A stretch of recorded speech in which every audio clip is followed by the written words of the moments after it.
AKAPADers. Welcome to another wonderful, bright episode of my podcast, The Film Buff. That's me, The Film Buff Podcast, episode 561.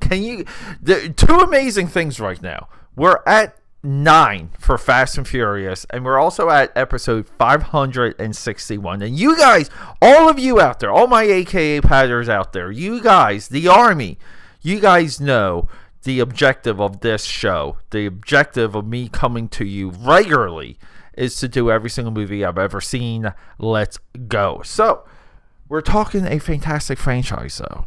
One of my favorite, what I consider the best. And if you go on the internet, everyone, all the smarties, all the people on their high horses, all of the reviewers, they diss the hell out of Fast and Furious. And now the audience, money-wise, money. Where are we at with this? The people have spoken in spending their money on Fast and Furious. The budget for this movie, 2021.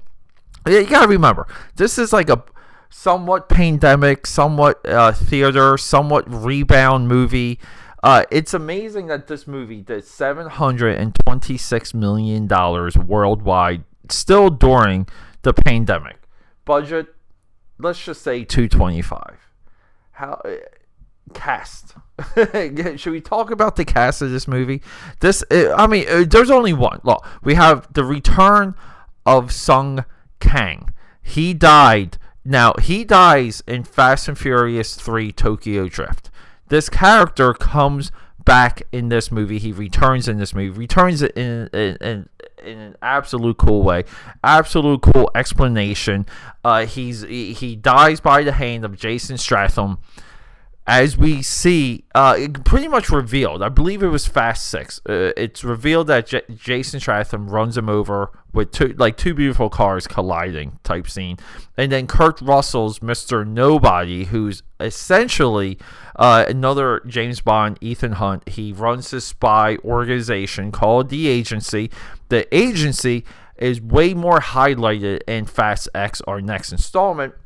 But he's recruited, turned into a super agent to do a couple cool super agent things, and this is now the gestation of the franchise. The franchise has fully evolved from street racing to high action to spy thriller / high action. People, this is why I love this franchise. And when it comes to the cast, we have Vin Diesel, Michelle Rodriguez,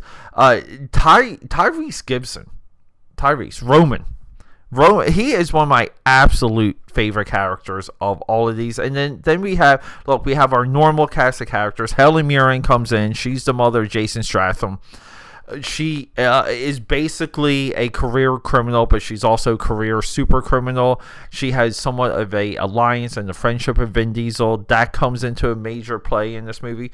But the real highlight is John Cena. And the second major highlight are the flashbacks in this movie, because we're finally told, Vin Diesel, Dominic Toretto, we're finally told what happened before we even saw Fast and Furious. And here's the great thing. You can take the flashback scenes of this movie and cut them into their own short film and put them right before Fast and Furious, because we know that Dominic Toretto basically hit someone with a wrench, hit him too hard, that person died, and he went to jail. And that kind of begins this giant redemption arc for the character, where he is a criminal.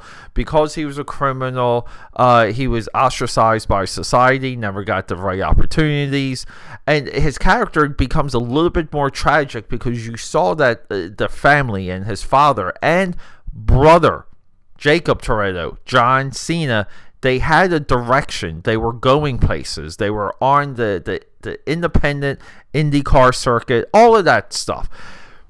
The flashbacks alone make this movie. The other part that makes this movie is the introduction of John Cena, because it shouldn't work.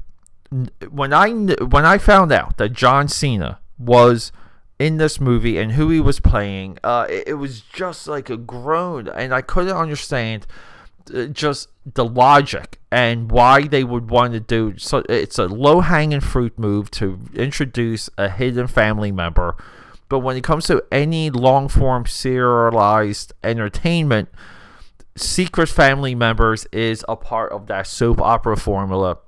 But for here, it works because you feel the heat between Vin Diesel and John Cena. There is a hatred. There is an angst between the two. Now, there's things to be revealed about John Cena's character in the next movie. But in this movie, when they fight and when they race against each other, essentially, even though we're within a high action scene, people, you believe it and you want it. And now we also have the evolution of Cypher, Charlize Theron. She's in this movie. It's like only a few scenes. She's basically either like in a cell or sitting down, and she's the deadliest person you can imagine. It is phenomenal that they're able to do with her with as little screen time as they do. When we talk about villains in movies, I really do feel like the Fast and Furious movies. Now, the Transformer movies basically evolved into high-end villains as well. We don't really acknowledge the villains for Transformers 1 and 2, but 3, 4, and 5, high-end villains that you love them, you hate them, you want to see them on screen, you want to see them fight, you want to see them get beat up, and you're a little bit upset when, you guessed it, when they lose. Dominic Toretto takes out this drone that it's a gotcha. We think Cypher, Charlize Theron is flying this stealth jet at the end of the movie, bombing the hell out of everyone. And Vin Diesel basically whiplashes this giant armored vehicle into what is then revealed to be a drone, and Cypher is remote controlling it. Cypher lives to fight another day. The proper defeat of a villain and the proper carry on, because this is an issue that happens with the Marvel Cinematic Universe. You kill off too many of your villains. You killed off too many people in the first 10 years of all of those movies, and now you're really going to B, C, and D list villains. And they're still not landing. They're still not developed properly. They're still not on screen. They're not everything I just described. Fast and Furious introduces villains endlessly, doesn't kill them. Those villains, as John Cena does, turn good. They turn a part of the team. And now we have this giant rotation of characters. We have great revelations with Han and Gal Gadot, where we believe Gal Gadot is to be dead. She was, somewhat sucked up in the lifestyle. They tried to have a happy ending. These Fast and Furious movies begin with Dominic Toretto attempting to have a happy ending time and time again, and this world just keeps sucking him back in. People, it communicates, it sells, it talks to the audience. It's just like, I just go back when I first watched this movie. It was maybe 2 years ago, right? I loved the flashback scenes. I loved the sequencing. I loved just all the characters, and I just loved where it just kept going, and it really didn't stop until the credits rolled. 2 years go by, I sit down again, I watch Fast 9. I'm looking forward to John Cena. I'm looking forward to him fighting Vin Diesel. I want to pay more attention to the flashback scenes and exactly how they're placed and translated from within the movie. People, it's all there.